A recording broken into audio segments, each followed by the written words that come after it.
Exactly 4 years ago, I made one of the scariest decisions of my life. I quit my toxic job.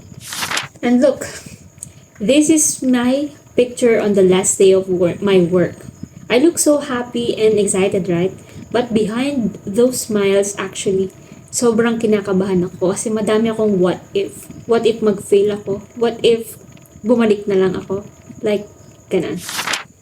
Kasi at that time, I thought na baka wala na akong mahanap talaga na gantong trabaho or opportunity na kagaya nito or yung sweldo na mas malaki sa dati kong trabaho.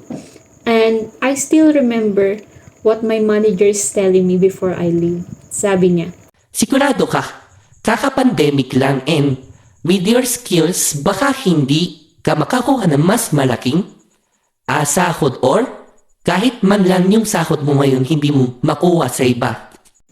actually, hindi naman yun yung actual words, but it was just translated for me. But ganun kalakas yung atake niya na parang, talaga ba? And you know what? Kung mahina talaga yung loob ko at that time at hindi pa ako ready na talagang magkaroon ng change sa buhay ko, matatakot ka talaga eh. Tapos mapapaisip ka, o nga no, kaya ko ba? Especially na at that time sa pandemic, job security yung pinaka-necessity. Pero guess what?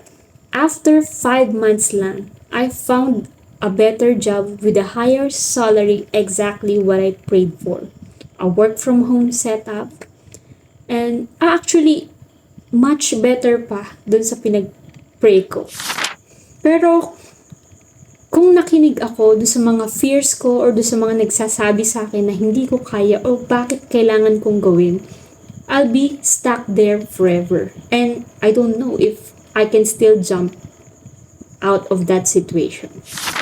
So kung nandiyan ka pa rin ngayon, feeling stuck at natatakot umalis sa toxic environment mo, remember this.